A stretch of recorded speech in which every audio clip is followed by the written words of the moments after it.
You're old, grumpy tomato. How old are you? Yeah.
Video and I can see you and talk to you every day going.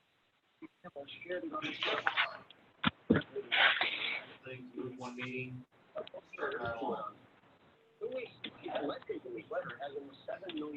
I haven't seen massive emails from Sharon, so yet that's where most of my heartbreak comes lately is when we think we've got something ordered and then we find out it got sold out. Started in just a couple of minutes, everyone. Correct. I don't take it personal.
morning, everyone.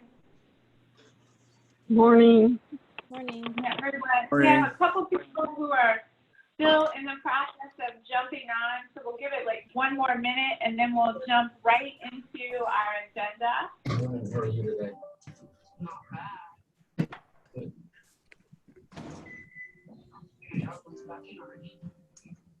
We've had some exciting Zoom calls this week in Missouri. We've seen some farm animals and cats, so we look forward to seeing what we see today on the Zoom call.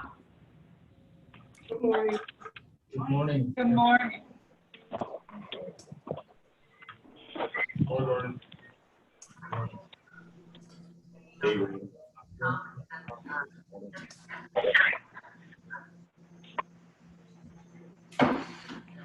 Don't forget to mute yourself unless you're speaking. That's helpful to everyone on the call. And why don't we go ahead and get started? Thank you all for joining us this morning. This is a 4-state call, so thanks to the Iowa, Nebraska, and Kansas Public Transit Associations for helping us out with this call today. Thank you to the STA for joining us. I know you have several representatives on the call, and we're happy to have you to help you clarify some of the guidelines and the questions that providers in the Midwest might have right now during this COVID outbreak. So the first item on our agenda is the impact of positive cases on Midwest transit systems.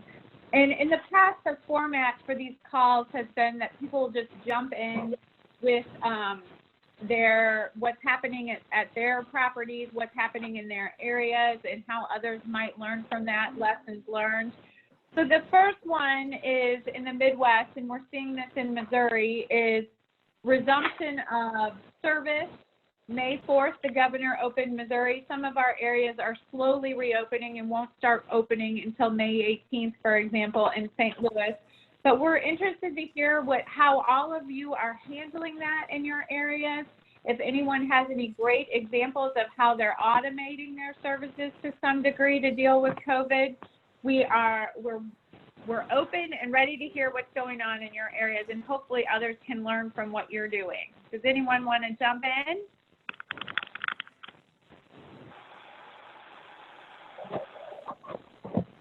Okay. So Super. Kim, this is Talby. I can talk a little bit about where we are in St. Louis. That'd be great, Talby. Thank you. Okay, very good. So hello, everybody. This is Talby Roach with Bi-State / Metro Transit. So just to talk about where we are. So actually on Monday, we started the extraordinary step of requiring our passengers to wear masks. And this is in advance of what our plan is to resume complete fare collection on June the 1st. So we actually have been out on our system since Thursday of last week, trying to hand out masks to our customers in advance so that we can try to get, of course, aiming for compliance as far as masks are concerned. Also, unfortunately, we have had, as a lot of kind of mid-sized urban areas, we've had significant impacts from COVID. In fact, as of just of the 11th, and we're tracking this actively, we had 31 positive cases in my driver corps. That has resulted in, roughly anywhere right now, it's 231 absences, because obviously with those 31 positives, there's the associated quarantines and so on. So that has been a big part of our struggle as far as getting the service out. Talby, we lost you. We can't hear. Can anyone hear Talby right now? No. Talby, we've lost you completely. Cross-town routes that support Okay. grocery operations and food distribution centers, et cetera. So it's been a big challenge for us. But moving back to fair revenue is a important aspect. Now that partnership really has been with both our union and driver corps. So a couple of the steps we've taken to bolster their really anxiety behind the COVID-19 is we have added polycarbonate barriers to all of our buses. We were able to complete that within at the conclusion of last month. Our bus fleet is right around 425, so this was kind of an extraordinary step. We also are doing complete PPE for all of our drivers, including masks and gloves, and have been doing that for some time. And we've done pre-testing for employees that we do actually out in the parking lot prior to them reporting to work. Of course, this involves temperature screening and some fundamental health and welfare questions. And that screening aspect has been going on for really the past 2 months as well. All of these kind of produce really layers of comfort that we're trying to use to combat the understandable anxiety and fear based on what this significant pandemic is. And we're just trying to move through all these issues and still be able to run service. But the service has been significant impacts. I would say right now our ridership is off. We were just getting April numbers in, but right now we would say it's down 55 to 60%. So it's a significant impact on the system, but I think what we're trying to do is make service adjustments that we can, change the system so that it is more, I guess, COVID responsive is what I would say. This includes, I think all of you can sympathize with this. Normally we have maybe 2 or 3 service changes in a year. We've had 3 service changes in the past 2 months. So obviously that's not fun, but these are all service changes associated with trying to be responsive to COVID and indeed trying to move some of the disinfecting and some of the treatment of our rolling stock nightly to try to bolster service in this paradigm.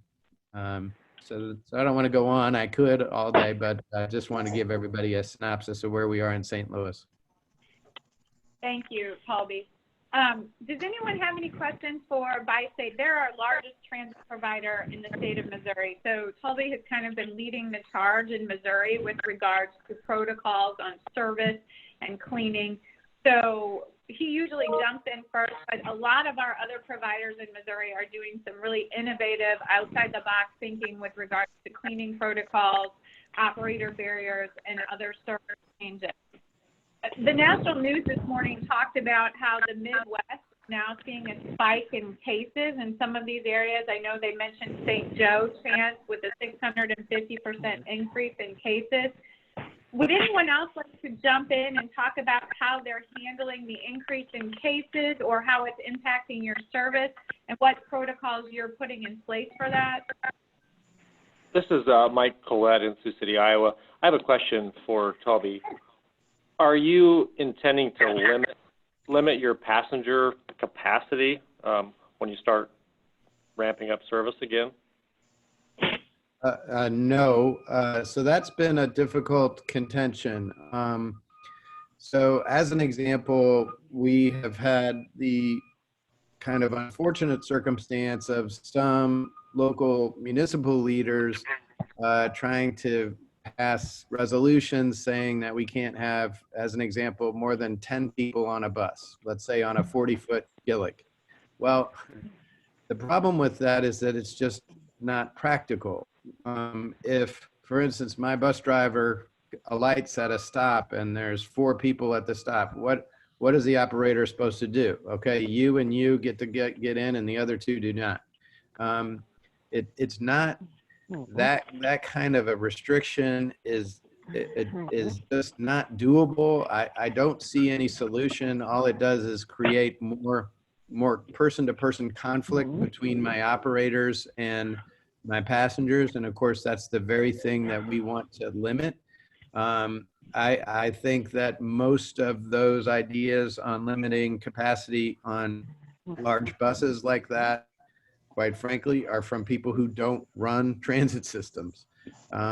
You know, and once you explain that to them, as I had to one of our local congressmen who was yelling at me about this, I said, Congressman, what's my driver supposed to do when a passenger pulls the cord and there's 8 or 9 people waiting at a stop, and that does happen in our area.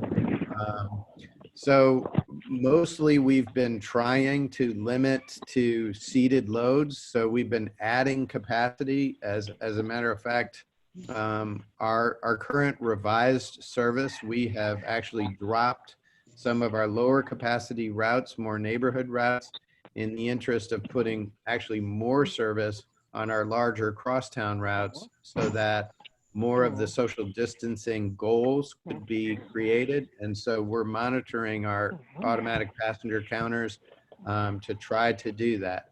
Now, of course, the pressure is that I still need all of my drivers to show up. And as I'm sure all of you have the same pressure when I have, you know, anywhere from 250 to 300 of my drivers out on COVID-related absences, that balance is tough.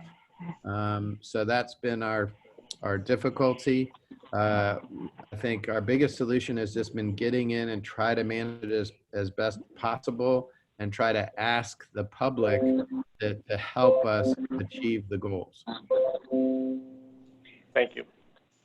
So Toby, there was another question in the chat, and I think this could go really to anyone who's doing this. How are you handing out the masks to passengers? And if other properties are handing out masks, how is that happening? Have one more, but she's on the can. Okay. Be a little bit. Okay, so I'll just jump in really quick with our. So we have a combination of, so we sent all of our employees out actually on a kind of volunteer guerrilla basis, even from HQ, even from payroll and auditing and so on, out on the system Thursday, Friday, Saturday, where we're literally handing out masks with, you know, our uniformed personnel.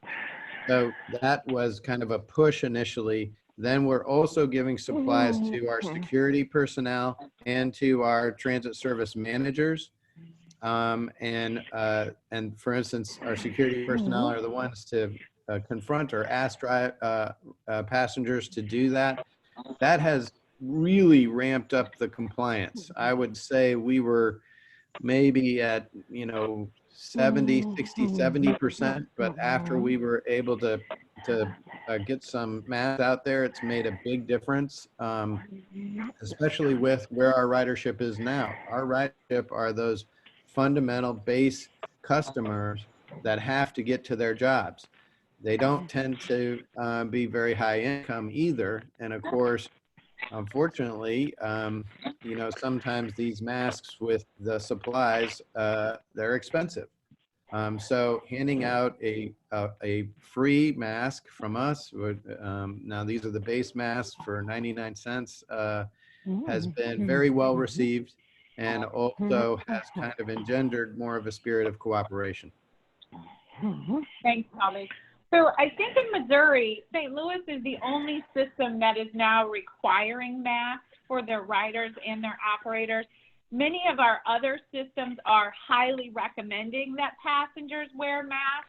What is everyone else doing? Is it a requirement? Are you recommending it? How is that working for other properties? We'd like to hear. And where are you getting your masks from? That's another question. Stand up again at 9:15 in the conference room. Stand up at 9:15 in the conference room. And also, if you're on the call, please mute yourself unless you're talking.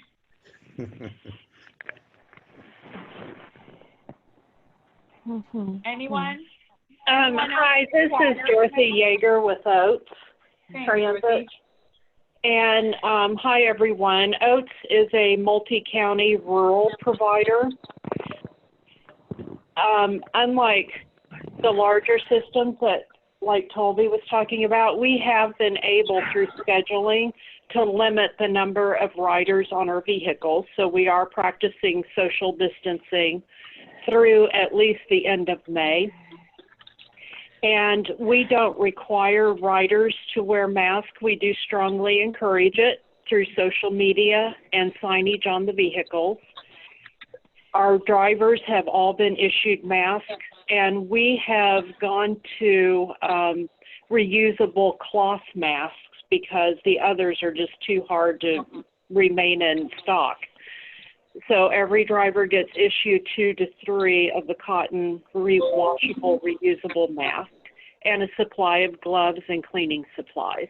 So that's how Oates is handling or responding to COVID-19 out in rural Missouri.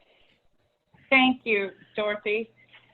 There has been a question from Lori Egan. She wants to know if you're requiring people to wear masks, how are you enforcing that if a customer refuses to wear those masks? Is anyone else requiring it besides Bi-State Development in St. Louis? Tolby, do you want to answer that?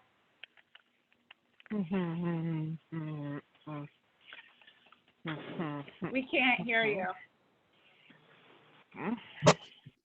Can anyone hear Tolby? And most, Now Okay. I can hear you. We can hear you now, Tolby. We lost you for the first part. I'm sorry, okay. Anyway, so the drivers can ask the passenger to wear a mask and can, and a lot of them, most of them on a voluntary basis, we couldn't get the union to, so that all of them would carry a supply, but let's just be honest, 90% of them have 1 or 2 masks to avoid the conflict, and will give a passenger that mask if they need to. So we're giving them those kind of slides. We couldn't get a technical agreement on it, but that's okay. So that's what we're doing. Then if a passenger refuses to wear a mask, we will, then our transit security specialists will, so that's our security folks, will back up the driver and will ask the person to wear a mask, and they also have a fundamental supply of them. So we're kind of going to graduated levels, and then still at that point, if they are a habitual offender, we can essentially push them off the property, and we can suspend their transit rights for a period of time. So we're kind of trying to create a graduated enforcement strategy, mostly aimed, however, at compliance. So that's basically how we're doing it. Great, thank you. So the Eastern Nebraska Office on Aging has also reported in that they're requiring masks for their passengers. Did you want to let us know what you're doing to enforce that? If you want to jump in on the call. I couldn't see your name. Otherwise, we're seeing a couple other people, while they're not requiring it, they're passing out bandanas on the buses to give to passengers. And someone has suggested that they're going through Grainger, which is a national corporation, to order KN95 masks. They have to be ordered over the phone. They can't be ordered through the website. So that might be another vendor option for some of you who are looking for KN95 masks with a company here in the States. I know some of you are going abroad to get masks, KN95, but Grainger might be an option for here as well. Anyone from Iowa that's requiring masks? One person just responded in the chat that they're requiring masks, but they're only doing rides by appointment only, and they're giving out reusable cloth masks to all passengers. Anyone else want to jump in on the masks or anything they're doing as they start to resume service? Yeah, this is Brent from Iowa DOT. We have several transit systems that are requiring them right now. Region 7 is requiring face masks of riders. Region 4 is, Mason City is, Region 2 is, Muscatine, and Waterloo, just to name a few. So we have several. Great. Thank you for the info, Brent. Any other questions on this topic? Yes, this is Ann Smith and from Kansas Public Transit. My question is around when you're requiring people to wear masks, are you going, I heard Talby say he was gradually going to enforce it, so the driver is not going to, if you don't have a mask, you're not getting on the bus.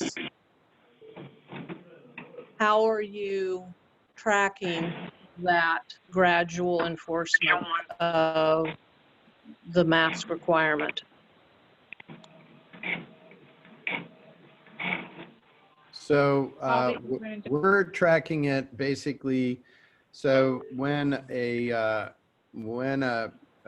passenger refuses to wear a mask, the driver has the obligation to call into the OCC, so our central dispatch, and we note that refusal.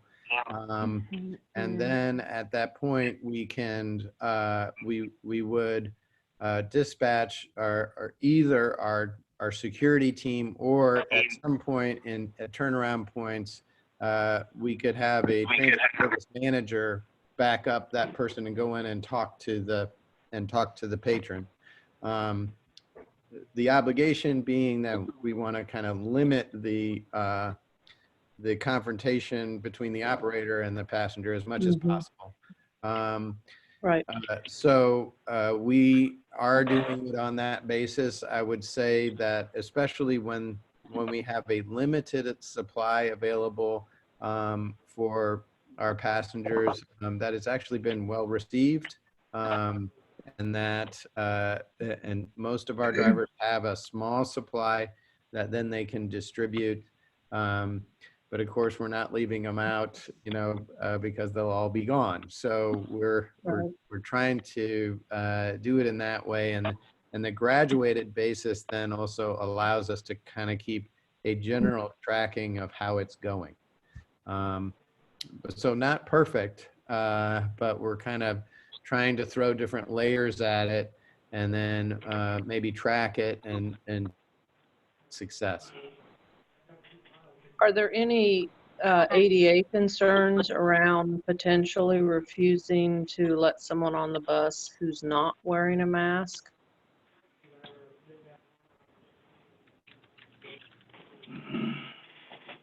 Does anyone want to respond to ADA concerns if someone is not wearing a mask and you're requiring it on your vehicles, whether that's a bus or a van or other type? Kim, this is Dorothy Yeager with Oates, and we questioned the reason we're not mandating is because, one, it would be impossible to enforce, and second, we also question the legality. Can we make people wear a mask? What if they have underlying breathing issues that make it difficult for them to wear a mask? So that's why we just strongly encourage and don't mandate that people wear a mask. So if I can jump in really quickly, we have a policy that is included with that, which I'm happy to share with the group. And for instance, there's exceptions within that policy. For instance, Dorothy, as you mentioned very correctly, if someone has an underlying condition that prevents a mask, then of course there's provisions to exempt them from the requirement.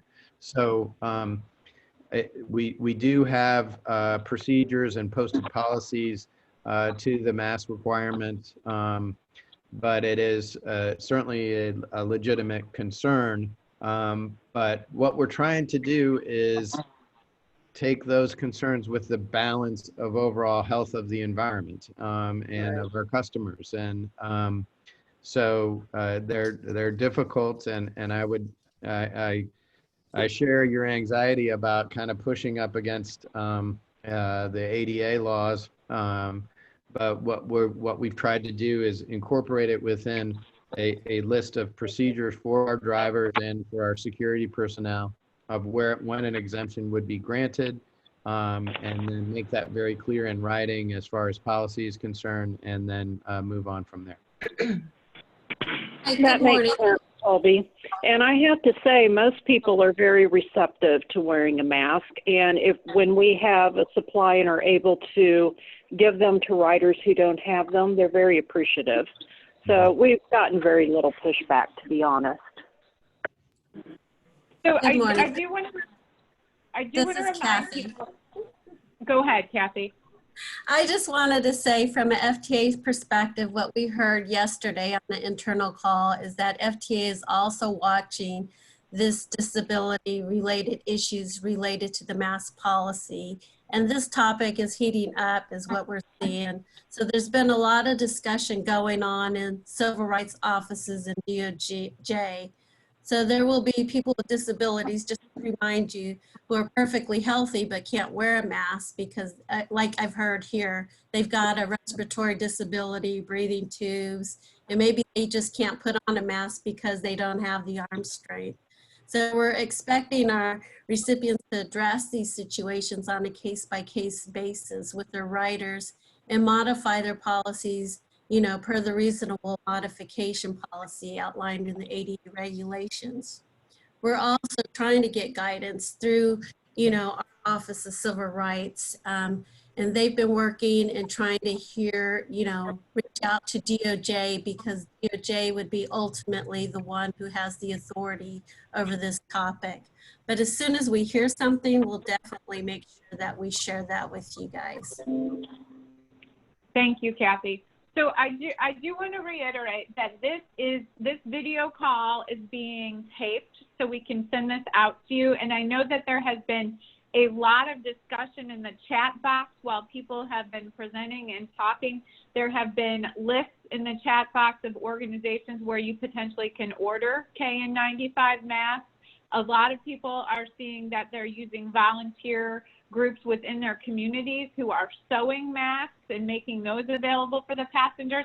So we will share the link from this call with everyone. That way you can go back and kind of look through the chat box area and see where the information is on purchasing masks. And maybe we'll also try and put together a list that makes it easier for all of you as providers to find those options and potentially contact those vendors.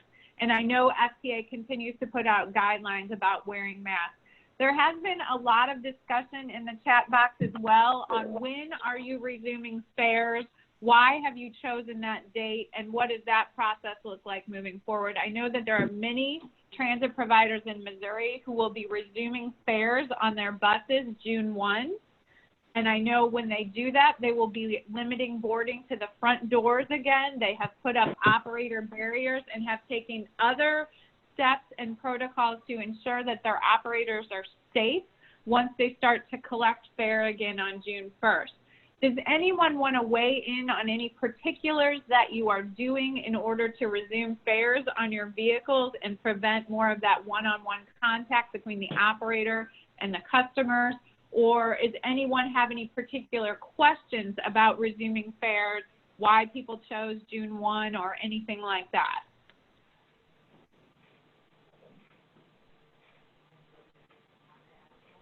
I know some people are talking about their local elected officials. They may not reopen as of the end of May, or it might be mid-month, and they'll wait till that next month to start resuming fares. Does anyone have any questions? I know, for example, Jeff Tran in Jefferson City is looking to resume fares on June 1. Mark, I don't know if you have anything you want to add. Any others? We just thought that was a good, we're slowly reopening our area kind of cautiously, and I think that's a smart way to do things. But we are currently looking at reopening more and more. Restaurants are opening, things of that nature is beginning to take place in our locale. So as the area begins to open up and as we have those protective barriers in place, we are going to resume fairs June 1. We felt June 1 was a good, we don't offer weekend service, so it starts the month and it starts a whole new time in that period. So we thought that was a good natural break point. We've been fair free since I think March 19th. So folks have had a real good break in terms of the fair free time. So we felt that it was reasonable to just restart. Those barriers for the drivers and for our operators was extremely important to us to get that in place prior to resuming fairs. Right. So there's a lot of questions about what do your barriers look like? And I know that the Missouri Public Transit Association has been regularly updating our website. We have a COVID resource page there with pictures of what Missouri transit providers' barriers look like. There are links to some examples of where they've purchased their barriers or where they're getting their barriers. But we've tried to track all of that on the Missouri Public Transit Association website. I did just put that in the chat box. I know that there are a lot of you asking for pictures. We have been trying to track pictures of different barriers that are being used on that website as a resource. Does anyone else want to weigh in on what they're doing with regards to barriers or their timing of fairs? I'll upload our photos of our barriers for both our paratransit as well as for our fixed route operations. So I'll upload those to the file portion here in the chat, and folks can have a look at those if they want. Great. And if you are putting up barriers and we don't have a picture of what you're doing and you want to send an example, we are happy to add that as part of the resource page on the MPTA website. I think it's really important. You know, we're dealing with transit providers like we have in St. Louis who have over a $300 million budget to very small transit providers in some of our rural communities who have budgets of, you know, less than 100,000 annually or less than that. And so everyone is trying to think outside the box on ways to ensure that their operators are safe as well as their passengers. So anything that any resources you want to send in, we're happy to be a clearinghouse to get that back out to you. I do want to, we're 32 minutes into this call, and I do want to make sure that we touch on the funding opportunities out there. We have the CARES Act funding, which I'm sure everyone is aware of. We have numerous members of the FTA Region 7 on this call. And I don't know, in the past in Missouri, we have handled questions about the eligibility of items for funding, not only under the CARES Act, but under the existing 5307 and 5311 funding programs that you may have. I don't know, Mark, if you want to jump in, or someone else from FTA might want to say a few words and answer questions if there are any with regards to the funding. Yeah, Kim, this is Mark. Good morning, everybody. Thanks, Kim, for leading this call with the Missouri, Iowa, Nebraska, Kansas State Transit Associations. We've told headquarters we've been doing this, and it's a great best practice for communication within our region. Kathy's on the call. You've already heard from her, and Beth as well. As far as information on our grants, perfect timing this morning, 7:30.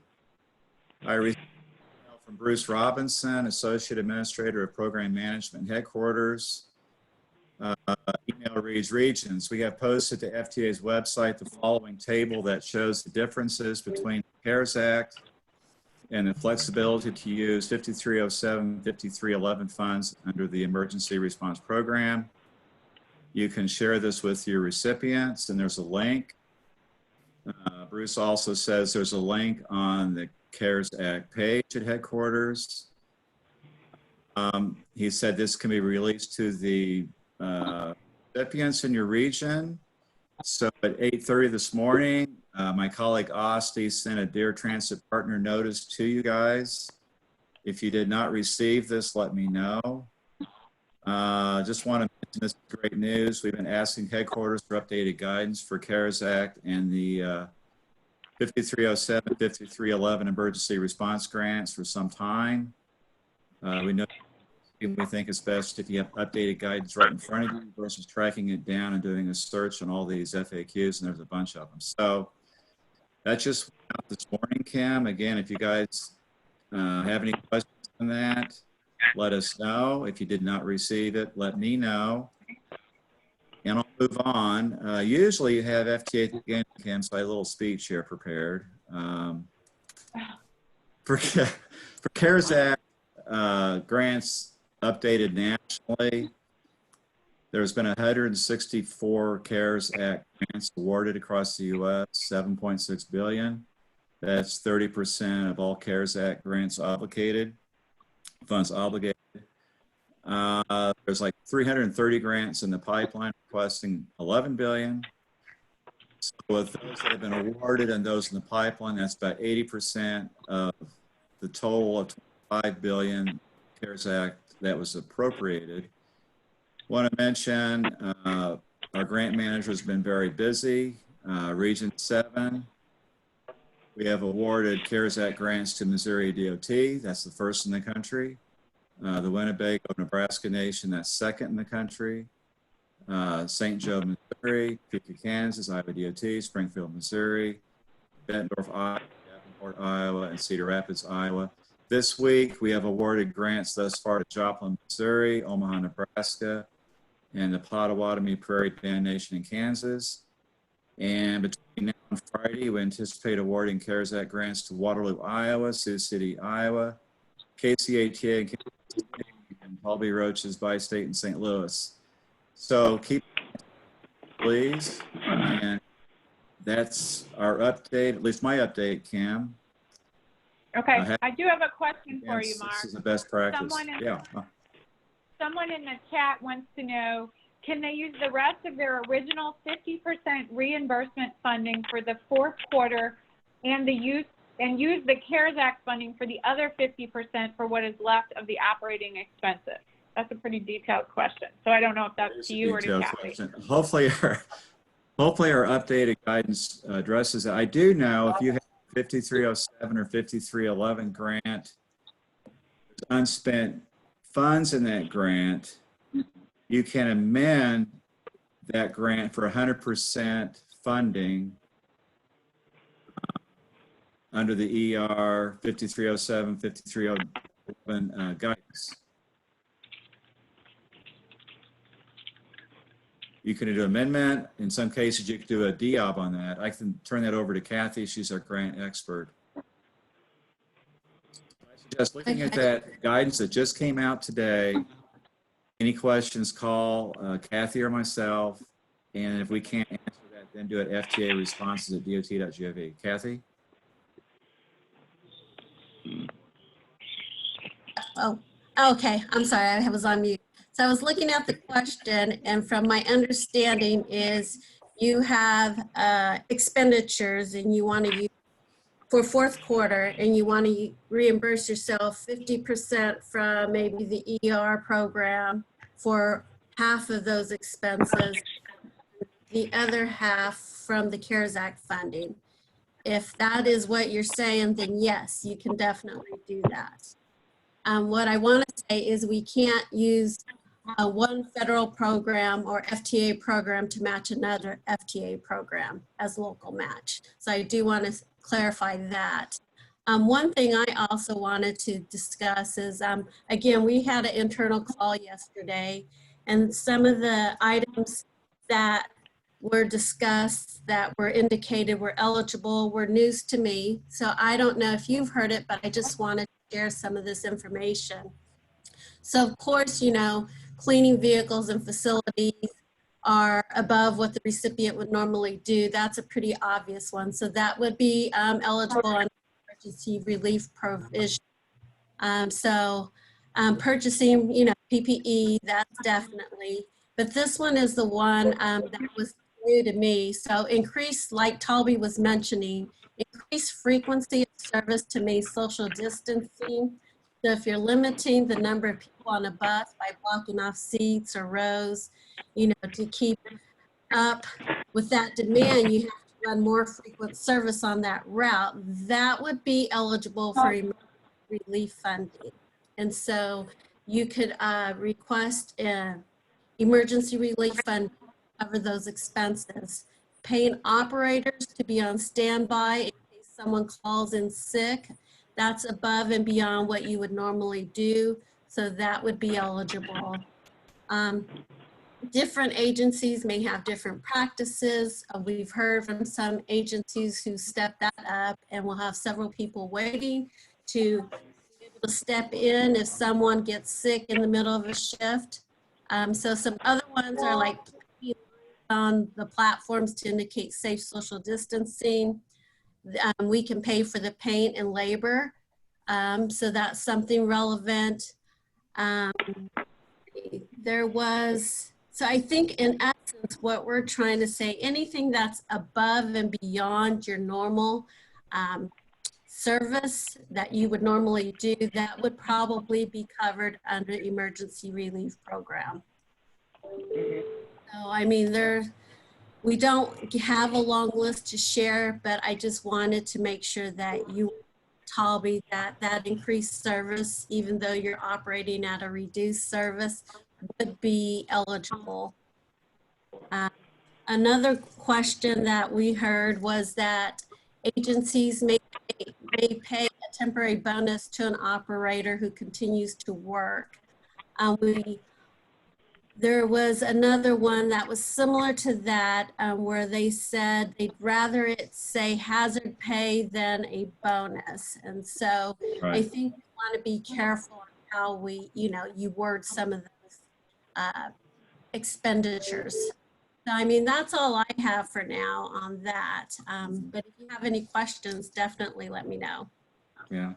One more comment, Kim, is that headquarters also wants to know expenditures on the CARE Act funding. You all know there's no deadline or sunset on expenditures of CARE Act funding. So that's one thing we're not tracking. We think it's advisable to be prudent and plan for that CARES Act funding. If you do have a drawdown of, I think it's $50 million or more. I think that's the right number now, Kathy. Please let us know. But headquarters is tracking the CARES funding expenditures to report to Congress, but that's one thing in our region. It's not a priority. So I do have a question. Oh, Kathy, go ahead, Kathy. One thing, I think I said this different. So we're advising and encouraging recipients not to refer to it as hazard pay. The term hazard pay could bring up other criteria that might be in question. So other states, we would call it bonus pay or incentive pay. So that's exactly what, I'm sorry, I confused everybody with that. Yeah, so, do not use the term hazard pay. That's what they were saying. Okay, Cam. Okay, just a quick question, and I think that this is going to come up in the coming months, but is there any conversation at FTA how long providers will be able to use their existing 5307 and 5311 and any new grants that they receive over the coming year for PPE, for incentive pay for drivers at 100% because of the emergency clause that's in there now? What are we looking at beyond this short-term June, July timeframe? Is FDA discussing that? Because what we're hearing is COVID will be here for some time. And are there discussions about how that federal funding can be used over that time until there's a vaccine or some cause to think that you may not need all of these protocols, or maybe we do need all of these protocols moving forward, but is there any discussion on that? Well, there was some general discussion yesterday on our call. That's a great question. There is no definite answer to it at this point in time, but they are definitely considering it. We know there's going to be an endpoint at some point in time, but right now we don't have that date. And then there might be some rolling in or changing or allowing for PPE to go on as, you know, a need for operating services. But I know headquarters is looking into that. We just don't have any definitive right now. But we'll keep our ears out, and as soon as we know, we'll definitely let you know. Yeah, that is a great question, Kim. Okay. Well, as soon as, I mean, because I think what we're starting to see in Missouri, and I hope, and I'm wondering what other states are doing, is we're starting to see our providers and our organizations in Missouri try to look farther out than just the next 2 weeks or the next 4 weeks or the next 6 weeks. Really, what does this look like for the next year, the next year and a half? And how do you respond to that? We know sales tax are going to be down. We know ridership fare revenues are going to be down. So how does transit, which is essential during this time and as people begin to get back to work, how do our properties handle that with limited funding available? And so if that is something that is being discussed, I think providers would be happy to hear some longer term discussions as well over the next year and a half. Yeah. Yeah, Kim, this is Mark. I think that's the reason why there's no sunset or deadline for the CARES Act funding, but for the regular formula funds, that's an excellent question, and we'll check in on that. Okay, great. Are there any other questions for FTA on the call today? The other item that we had on our agenda today, and some of you have touched on it, are what are some of the long-term strategies that you're beginning to look at to combat COVID-19 at your places of work, on your vehicles? We had a call on Monday, and Toby, I'm not sure if you're still on the call or not, but Bi-State is actually looking at an automated temp scanning system for their employees. So it's not actual staff taking temperatures of other staff members, but an automated system where employees would have their temperatures checked and it would be linked to their badge before entering, whether it's a garage or the headquarters.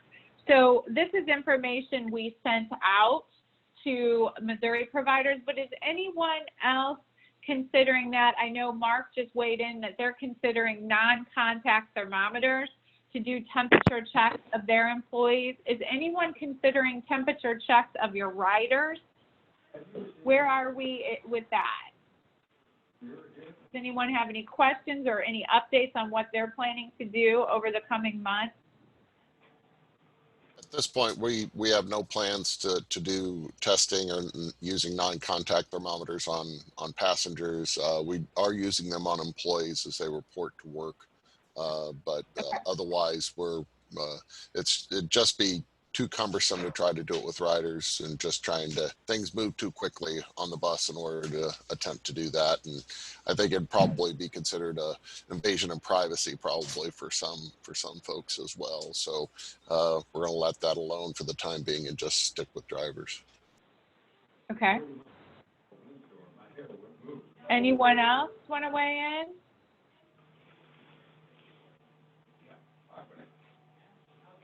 Okay. We can share what information we have on the MPTA website as well if anyone is interested. I think right now I'm going to open it up if there's any questions that we were unable to or we didn't address this morning that you may have, if you want to jump in now. Otherwise, we will share the recording of this conference call with each of the state associations, and I'm sure that they will push that out to everyone who was on the call from their areas. Anything else today?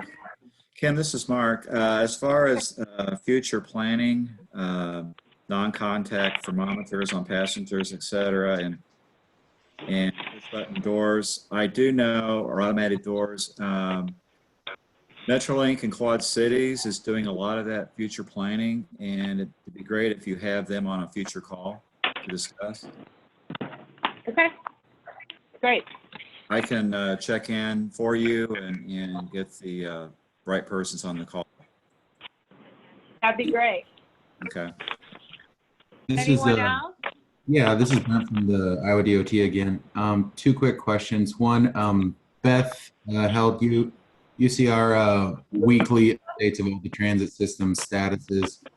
I was just wondering if all we do is change all their hazard pay to incentive pay. Are we now within the guidelines of that FTA FAQ?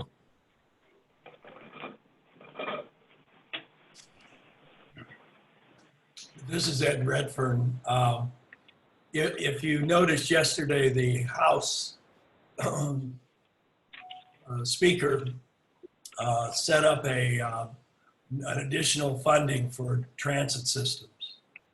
The initial read of that from the Bus Coalition is that there would probably be no funds available to any of you from that proposed legislation. That this legislation is not ACTA's proposal. It's basically an earmark for the top 10 to 15 largest transit systems. Now, whether or not the Senate will go along with that, I'm not sure. But just so you know that the way the bill in the Senate side, or House side, is written, I don't see any system within the 4-state region that could qualify for those funds. Thanks, Ed, for that update. This is Kathy going to Brent's question. I know you asked Beth. So I would say it's just not changing the name, but also, you know, making sure we always like to refer back to the CFR cost principles 200. Of course, that's allowable in that, but make sure it's in your contract or your plan or any policy that you have that your organization can pay, you know, those incentives. Got it. Thank you, Kathy. The next question, I guess I heard a couple things related to 5311. My understanding of 5311 for operating, just want to know, FTA, if this is correct. It's 50% of operating deficit January 1 through January 19, 80% of operating deficit January 20 on, and January 20 on for service above and beyond normal service, it can be 100%. That last part I picked up from this call today, so I just want to make sure that I have that correct. Repeat that one more time, I'm sorry. Yeah, January 1 to 19, 50% of operating deficit, normal 5311. January 20 on, 80% of operating deficit for normal operations. For service above and beyond normal operations, 100% from January 20 on. That sounds correct. Okay, thank you.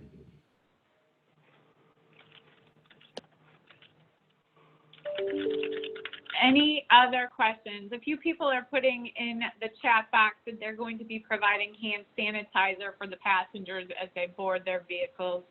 Any other questions anyone else wants to address this morning? This is Mike in Lincoln, Nebraska with StarTran. And I just wanted to add on that we have reduced services. But one of the things that we've done to fill in those gaps is we've gone to an on-demand door-to-door shared ride service and implemented that. And that's been fairly successful to help offset the gaps in service that we've had. Great. Is anyone else using on-demand service, Mobility on Demand, as a filler for their current service right now?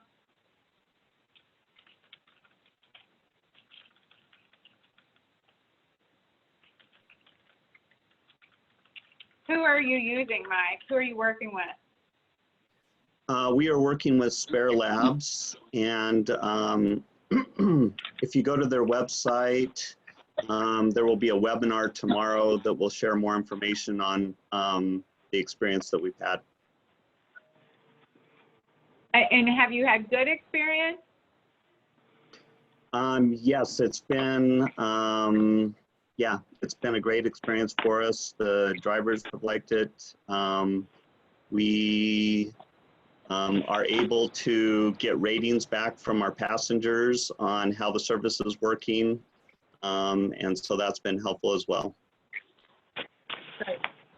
I know they're interested in a part of the St. Louis market, so I was just curious how you thought they were doing. Anyone else? Anyone else looking at on-demand service to help backfill some of service cuts that you've had to make over the last several weeks?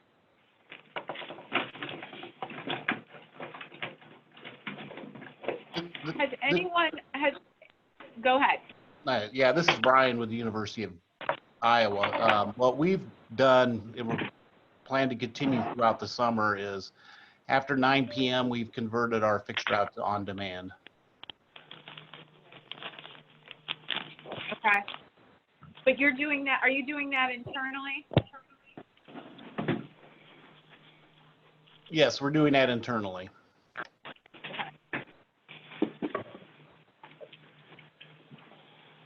Anyone else? Okay. Okay, I think that that's all we have for today. I want to thank the FTA for being here today. Thank you so much for your time this morning. I want to thank the Iowa, Nebraska, and Kansas associations. I don't know if Tuck or Jennifer or Carl are on the call this morning, but I want to thank you for helping set this call up. I don't know if there's anything else you want to add, but thank you to all the other states who have joined us today. I'm assuming they're on, but I haven't seen them on my screen.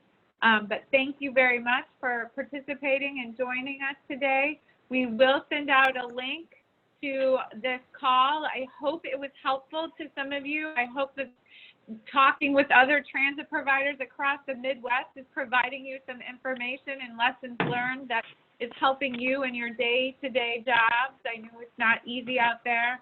And I do want to thank you all for joining us this morning, and hopefully this is valuable to your time. And everyone stay safe and healthy until we do these calls again. Thank you. Thank you, Kim. Thanks, Kim. Thank you. Thanks. Thanks, Kim.